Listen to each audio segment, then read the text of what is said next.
네, 박종현 판승부 여의도 가장 핫한 두 분과 함께하는 여의도 내전. 자, 오늘도 함께하신 분들을 소개합니다. 자, 먼저 더불어민주당 김한규 의원님 여당이 되셨습니다. 아유, 감사합니다. 그래서 먼저 소개해드리고요. 여당 의원 김한규입니다. 야당이 된 국민의힘 김재섭 의원 어서 오세요. 네, 안녕하세요. 도봉구가 나온 스타 도나스 김재석입니다. 예, 도나스 오랜만에 듣습니다. 야당이라 목소리가 좀 안 좋습니다. 목이 좀 쉬어가지고 선거 기간에 네, 양해해 주시면 감사하겠습니다. 자, 오늘도 두 분도 순서 바뀌었는데 자리도 바꿨어요. 우리 박성태 실장님. 네, 박선태입니다. 저는 당원도 아닌데 자리가 바뀌었어요. 아, 괜찮아요. 네, 예, 알겠습니다. 그리고 국민의힘 시키는 대로줘야. 이재영 강동을 당협위원장도 함께하셨습니다. 어서 오세요. 네, 이재영입니다. 야당입니다. 이 의자가 좀 또 불편한 것 같기도 하고. 약간 풍차노스 분위기입니까? 그러니까. 이쪽으로 약간 찬바람도 좀 부는 것 같고. 그쪽 의자 뒤쪽에 보면 네. 쓸게 있어요. 그래요? 네. 제가 3년 동안 네. 잘 참았습니다. 이야. 5년만 참고 그때 다시 한번 해보시죠. 네. 그 말이 좀 아프다. 네. 3년만 참았다는. 이야, 3년만 원래 참았구나. 5년 참았어야 되는 건데. 자, 이제 아. 이번 주에 화요일 날 이제 대선이 끝이 났고 자, 오늘 이재명 대통령 임기 3일차가 됐습니다. 어떠세요? 대선에 대한 소회. 자, 두 의원님은 또 물론 이재영 의원님도 선거운동 열심히 하셨습니다만, 자, 우리 김한규 의원님부터. 네, 저도 목이 아직 쉬어갖고 아, 아직도 뭐 휴유증에서 벗어나지 못하고 있는데 저는 뭐 충격이었어요. 생각보다 물론 이제 사전에 여론조사 비공식적으로도 계속했기 때문에 예, 예측된 수치긴 했는데 정말 이런 비상계엄 이후에 대통령이 탄핵돼도 이제 국민들이 정말 정치적으로 완전히 이제 양분돼 있구나라는 생각이 들어서 뭐 승리의 기쁨도 있긴 하지만 네, 또 패배하신 분이 또 엄청난 박탈감을 느끼겠구나 이런 상황에서 국정 운영을 통합과 화합으로 한다라는 게 목표를 내세우겠지만 정말 어려운 일이겠구나라는 생각이 좀 들었고요. 뭐 며칠 안 됐지만 우리 강훈식 비서실장의 퀭한 얼굴을 보면서 이제 제대로 대통령실이 일을 하고 있구나. 쾌한 얼굴을 네, 보면서. 저희가 대통령실에 제가 잠깐 근무하면서 여기는 정말 일찍 늙는 데다라는 생각이 그래요? 들었었거든요. 정말 일이 많은 데여서 이제 제대로 일을 하는 것 같아서 다행이다라는 생각이 듭니다. 그렇군요. 제대로 일하면 정말 이빨 빠지기 일하잖아요. 그렇죠. 임종석- 저는 4시 50분에 출근했었거든요. 새벽에. 네, 그래서 아마 강훈식 비서실장님 첫 청와대 근무라 잘 모르시고 비서실장 수락하신 것 같은데 며칠 만에 진짜 몇 년은 늙으신 것 같은 표정이더라고요. 그렇군요. 자, 도나스. 저희 이제 윤석열 정부 초기에 예. 대통령실로 들어간 뭐 주변에 이제 동료들 많지 예. 않겠습니까? 거기도 실제로 이가 빠지더라고요. 아, 이 빠진 분들이 몇 분 네. 계세요. 스트레스 때문에 예, 잠도 바로 못 자고. 잠도 못 자고. 야. 그래서 그렇구나. 뭐 저희 친한 분들, 그 여기 네. 또 방송 나오신 분들 가운데서도 그런 분들 있었고, 예.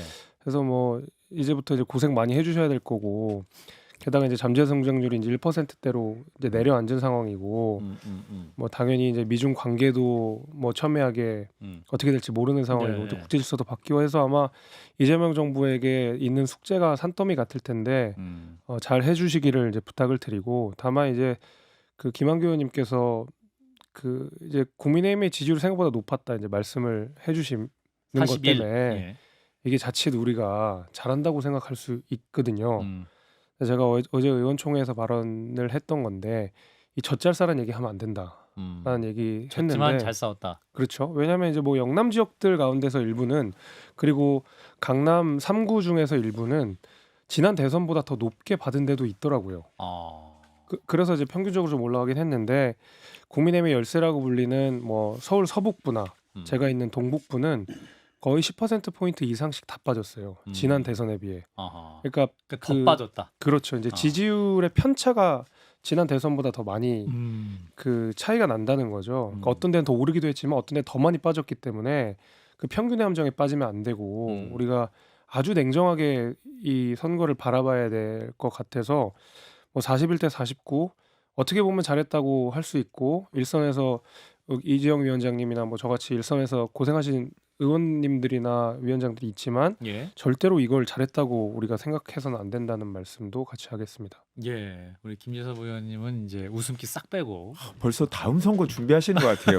이렇게 딱 5년을 태도가 아, 이 뭔가 겸손한 자세로 예, 벌써 야. 지방선거 준비하시는. 아니 뭐 그런 건 아니고. 1823일 남았습니다. 다음 지방선 아니, 다음 대선이 대선. 야, 충격적이네요. 많이 남았어요. 그렇게 많이 남았어요. 5년은 너무 길다 이거. 5년 너무 길다. 5년 너무 길다. 예, 자 우리 박 실장님. 저는 뭐 별 그런 건 없는데 저야. 예. 근데 대통령실에 근무하는 한 지금의 여당 관계자에게 음. 물어보니까 그분이 보수 인사들로부터 이재명 정부 첫 며칠에 대한 평가를 좀 들으려고 쭉 전화를 돌렸었대요. 예. 근데 몇 분이 그런 얘기를 하더래요. 첫날 비상경제 대응 TF가 저녁 늦게까지 했었잖아요. 그렇죠. 2시간 넘게 이루어졌는데 한 분이 저녁에 술을 안 먹고 일을 하다니 새삼스럽다. 그런 얘기를 했다고 그러더라고요. 예. 네. 그러니까 사실은 지금 이재명 대통령이 며칠간 보여준 건 상당히 계속 나왔던 메시지잖아요. 경제 현재 위기다. 예. 유능함이 필요하다. 근데 거기에 맞게 하고 있고 그걸 보여주고 있는 것 같아요. 긍정적인 평가를 좀 하시는 예. 부분이 있군요. 예. 자, 이재용 위원장님 고생하셨지만 3일밖에 안 됐기 때문에 예, 뭐 평가하기 뭐 그럴 수 있죠. 평가하기가 되게 힘들어요. 예, 예. 예, 무슨 결과가 나온 게 하나도 없지 않습니까? 그리고 취임사도 들어보면 좋은 말은 다 하셨어요. 진짜 그렇게 되면 역대 그 어느 대통령보다 성공한 대통령이 될 거예요. 이게 그 간추려서 말씀드리면 성장도 얘기했고 분배도 얘기했고 소프트 파워도 얘기했고 하드 파워를 다 종합적으로 얘기를 했습니다. 그러니까 다 잘 되면은 분명히 성공한 대통령일 텐데 문제는 그걸 어떻게 다 하지라는 생각은 듭니다. 사실은. 아까도 김재섭 의원이 얘기했지만 이제 뭐 윤석열 전 대통령의 계엄 탄핵 그리고 뭐 심판 뭐 이재명 대통령에 대한 심판 이 정치적인 게 다 사라지고 이제 우리 앞에 딱 놓인 거는 경제 먹구름인데 예. 이거 쉽지 않거든요 해결하기. 그렇죠. 능력을 제가 무시하는 게 아닙니다. 그냥 힘듭니다 상황이 대외 너무나도. 경제 여건이라든지 여러 그럼요. 가지 외교 안보도 펀더멘탈. 그렇고. 그래서 그 말씀대로 하는 거를 국민의 한 사람으로서 지지합니다. 꼭 그렇게 되기를 바랍니다. 근데 그런 걸 너무 많이 욕심을 낸 건 아닌가라는 생각도 들고 어찌 됐든 간에 3일밖에 안 됐기 때문에 여러 가지 측면에서 지금까지 내놓은 메시지라든지 아니면 인사마저도 예. 생각보다는 잘하셨다. 이제 이 결과가 어떻게 나올지는 두고 봅시다 이거죠. 뭔가 두 국민의힘은 굉장히 뭔가 좀 아니죠. 경고성. 말씀은 그렇게 하셔도 두고 보자는 건 국가를 위해서 그래도 잘 되기는 바라실 거라고 생각을 해요. 당연하죠. 그런 의사가 당연하죠. 있었어요. 그러니까. 그럼요. 예. 예, 그걸 의심하지는 않습니다. 예. 그러니까 말씀하신 대로 취임사는 좋은 목표를 다 갖다 내는 거죠. 근데 저는 가장 중요한 거는 이제 이념적인 논쟁을 안 하고 실용적인 자세로 하는 부분. 이거는 오히려 어렵지 않다라고 생각을 해요. 예를 들어서 이 윤석열 전 대통령은 아마 이제 검사 생활을 하셨으니까 국가 보조금 같은 게 새는 것들을 많이 보셨을 거예요. 그럼 예. 잘못된 것들을 봐서 이런 것들을 바로잡기 위해서 R&D 보조금 같은 것들을 아주 타이트하게 관리하겠다. 어떻게 보면 맞는 목표일 수도 있는데 예. 실제로 부정적인 효과가 문제가 없는 이제 연구 예산 같은 부분까지도 줄어들다 보니까 이게 또 벤처로 이어지고 스타트업으로 이어지고 이런 것들의 연결고리가 좀 끊어지고 그쪽 부분에 있어서 투자도 줄어들고 이런 문제들이 있었거든요. 그래서 본인이 경험했던 거를 갖고 그것만으로 국정 운영을 하시다 보니까 문제가 있었던 거고 이재명 대통령은 그러지 않기를 바라는 거죠. 본인이 경험한 거는 아무리 정치 경험이 있다 하더라도 제한적이기 때문에 예. 실용적인 자세로 여러 사람의 목소리를 듣고 여야 간의 관계에 있어서 뭐 이념적인 논쟁으로 만약에 우리가 한 70% 정도가 유리한 데다가 선을 딱 긋고 싸우고 이런 것들이 원래 정치판에서 많이 하는 건데 이런 역할 안 하고 당분간은 실용적인 자세로 했으면 좋겠다라는 거고요. 그다음에 이제 통합하고 양보인데 사실 되게 어려울 것 같아요. 쉬운 건 아닌 것 같아요. 통합, 예. 양보. 이 양보라는 게 사실 양보를 하면 일단 저희 지지층이 서운해할 거 아니에요. 그렇죠. 애써 대통령 뽑았는데 왜 이걸 양보하냐. 효능감이 없어졌어. 그렇죠. 그럴 수 있는 거고.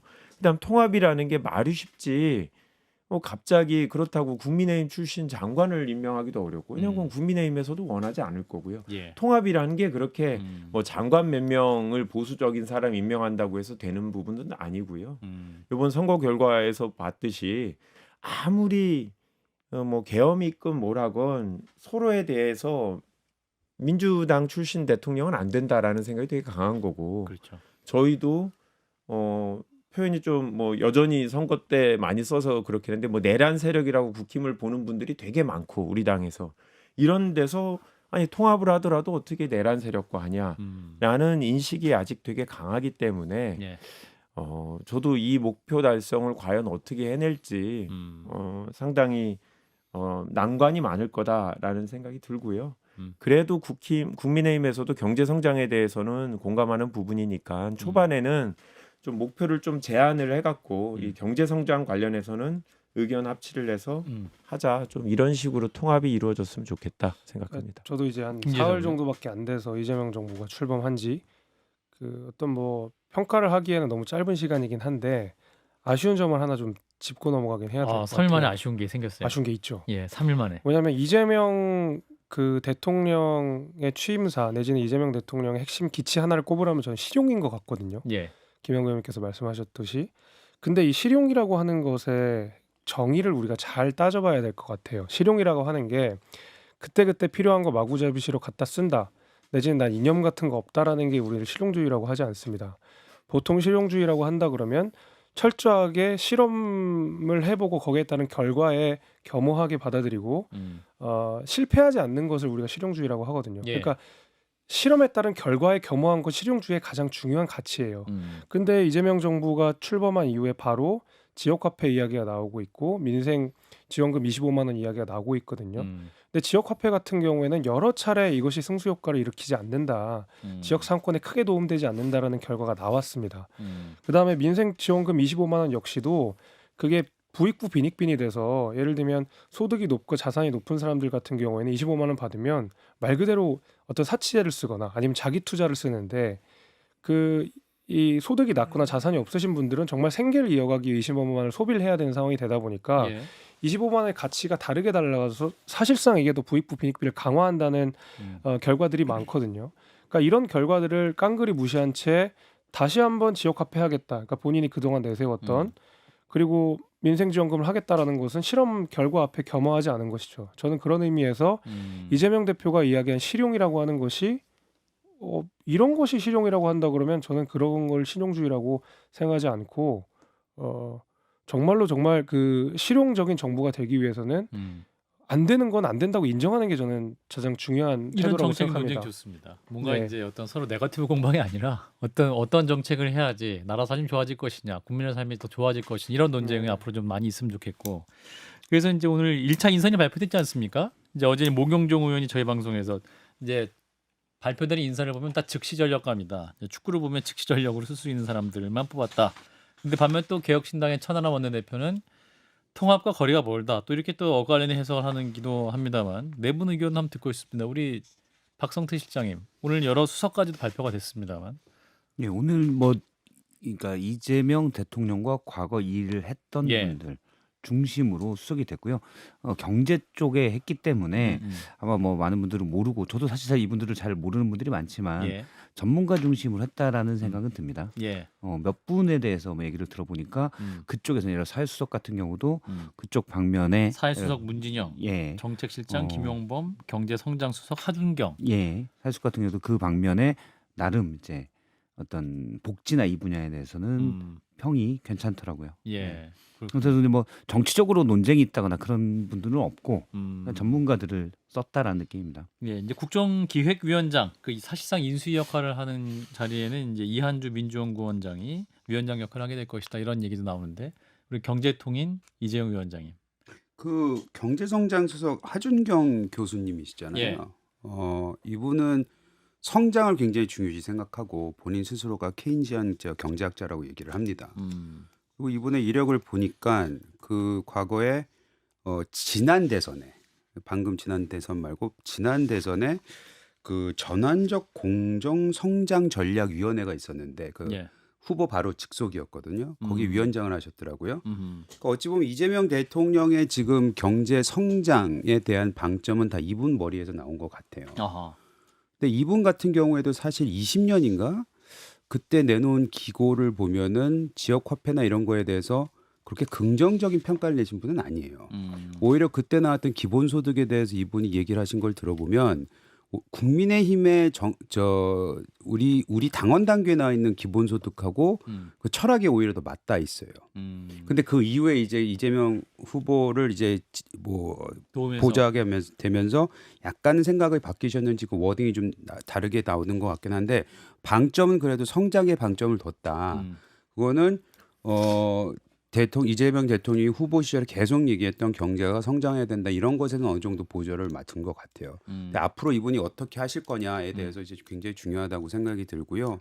뭐 예를 들어서 국가정보원장 이건 얼마 되긴 했지만 이종석 통일부 장관이라든지 전 통일부 장관이죠. 예. 그리고 국가안보실장의 위성락 의원은 그냥 평화와 외교. 근데 평화는 아무래도 우리 이종석 국가정보원장은 예전에도 햇볕 정책에 굉장히 좀 우호적인 분이셨고 그거에 주창하시던 분이니까 그건 말이 되는 것 같고 그다음에 국가안보실장의 위성락 의원 같은 경우 전 의원이죠 이제 이분 같은 경우 굉장히 미국 통이거든요.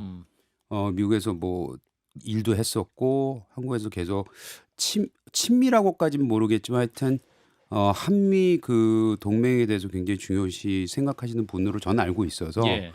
뭐 양쪽을 다 어느 정도 균형을 잡으려고 하신 것 같다. 나머지 분들은 제가 아는 분도 있고 없는 분도 있어서 요 세 분만 말씀드리면 제 개인적인 의견은 어느 정도 그 본인의 얘기했던 거를 맞추려고 했던 게 아닌가라는 생각이 듭니다. 우리 김한규 의원님은 김한규 의원님이 인사에 없다는 것 빼고는 나쁜 게 그게 없습니까? 하나 아쉬운 그게 하나 좀 부분입니다. 아쉽긴 한데. 전혀 아쉽지 않습니다. 저는 비서실장의 역할이 되게 중요하거든요. 예. 특히 우리 이제 첫 비서실장은 실질적으로 국정 운영의 금 방향을 그리고 실질적으로 대통령제에서 거의 행정부처의 모든 의사결정은 비서실장과 대통령이 최종 결정을 합니다. 실제로 총리보다도 비서실장이 어떻게 보면 더 중요한 의사결정을 하거든요. 아하. 강훈식 의원이 소위 말하는 친명이라고 분류가 잘 안 되는 의원이죠. 그렇죠.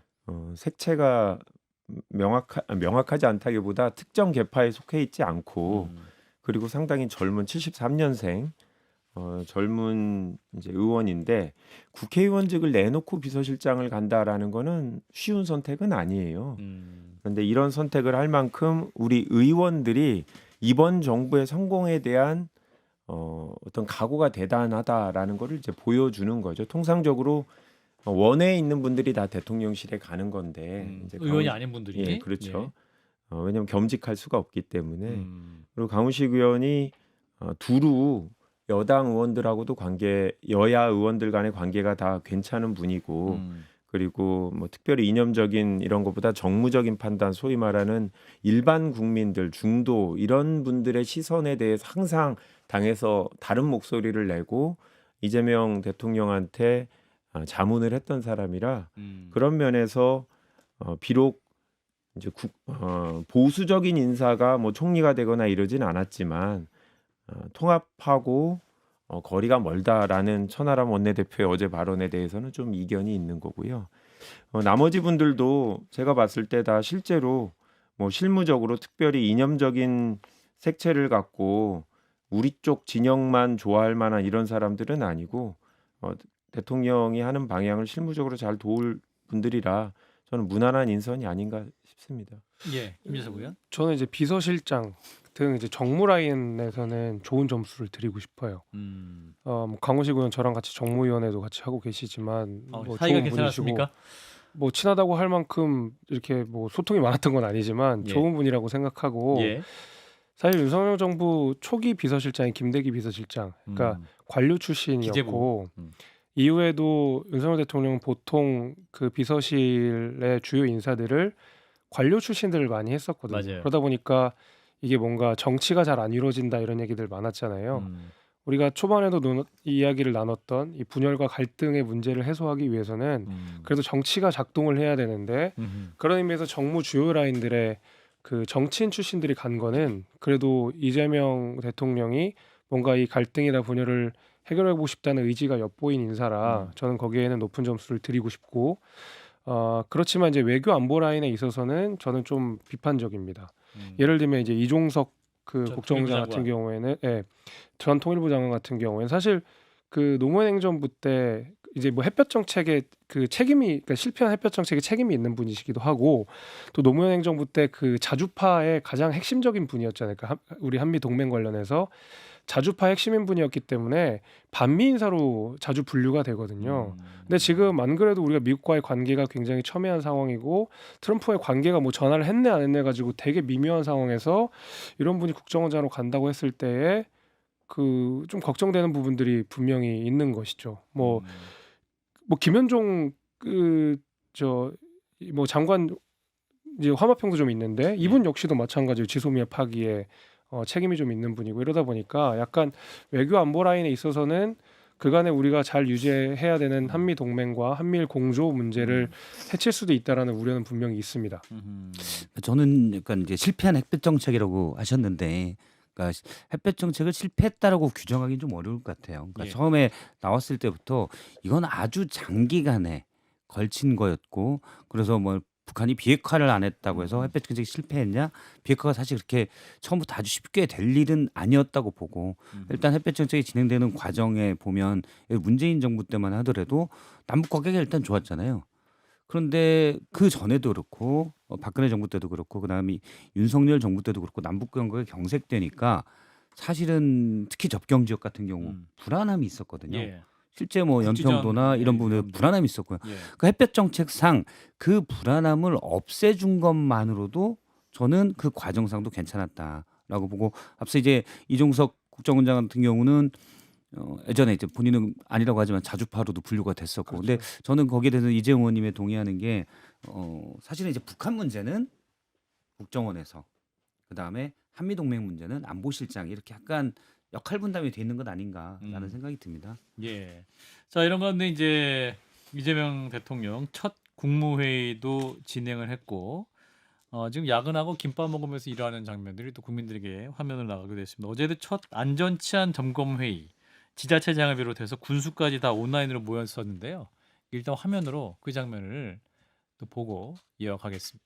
피할 수 없는 것들도 또 상당히 있겠지만 그 중에는 우리가 조금 신경 쓰면 피할 수 있었던 그런 재난재해 사고들도 꽤 많습니다.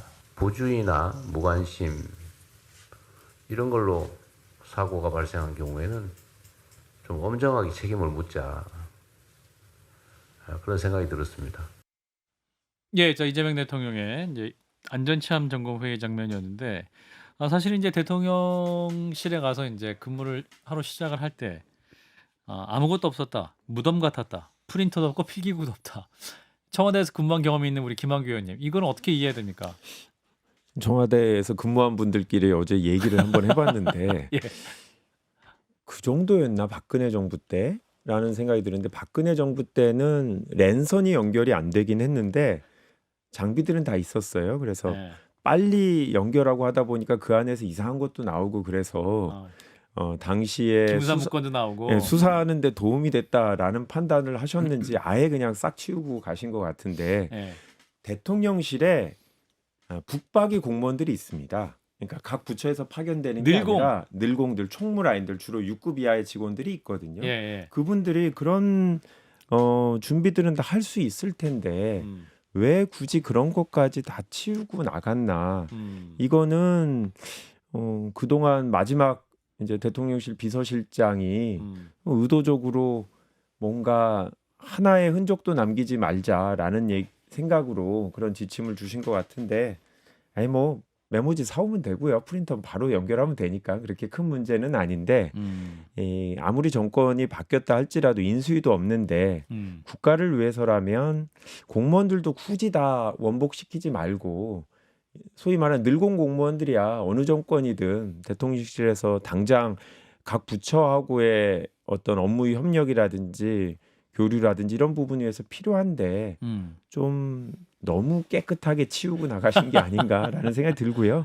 아니, 그런 부분들은 며칠 내에 정리할 수는 있으니까 큰 문제는 아니고 아마 첫날 한 50명 정도가 들어가서 일을 했고 아직 부족하죠. 왜냐면 청와대가 한 4,500명은 있어야 되는데 당장 급한 대로 그렇게 하고 있어서 일단 공무원들 파견도 빨리 받고 안타깝긴 하죠. 시간이 아까운데 일단 기왕 있었던 공무원들마저 다 없애버리면 그 인선부터 새로 다시 다 해야 되니까 늘공 어공 다 섞어서 하려면 좀 시간이 좀 걸리지 않을까 안타깝습니다. 예. 해프닝이긴 한데 김진섭 의원. 저는 뭐 대통령실에 안 가봐서 모르겠습니다.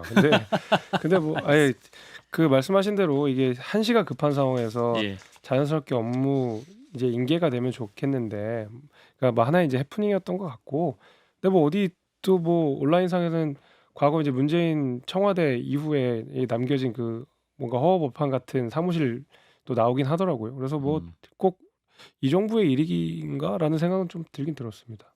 예. 근데 문재인 정부 끝나고는 용산 가셨잖아요. 뭐 그러니까요. 대통령실은 다 비워놓고 너무 정리 네. 안 하셨다는 뭐 얘기는 뭐 좀 있더라고요. 들어보니까 뭐 정리할 거 메모할 것도 없어서 A4지에다가 펜으로 쓰면서 그냥 했다. 메모해서 그 전해주고 지시하고 기록하고 그랬다. 이렇게 지금 이제 그렇게 되는데 공직자로서 이전에 어쨌든 그 의사 결정을 해서 지시를 내린 분은 공직자로서 자세가 정말 안 돼 있다. 국가가 당연히 특히 그 가장 브레인이라고 할 수 있는 청와대가 대통령실이 하루빨리 잘 돌아가야 되는데 그런 지원 시설까지 다 빼고 갔다라는 거는 그 엿대봐라 뭐 이런 식으로밖에 해석이 망해라. 안 돼요. 예. 통역한 망해라. 뭐 죄송합니다. 이런 얘기입니다. 엿을 폄훼해서 근데 예. 어쨌든 뭐 망해봐라 뭐 이런 예. 식으로밖에 해석이 안 돼요. 네. 과도한 해석이라고 봅니다. 알겠습니다. 해프닝을 가지고 뭘 알겠어. 뭐 망해봐라 이렇게 했겠어요. 그냥 가라 그러니까 이제 갈 때가 됐나 보다 간 거지. 짐을 너무 네. 깨끗하게 치웠다. 그 정도. 깨끗하게 오히려 깔끔하게 치워졌다고 좋게 봐줄 수도 있는 제가 거죠. 굳이 디펜스 안 해도 되죠. 예, 예. 예. 자, 일단 여기까지 박정희 한판 승부 함께하고 계십니다.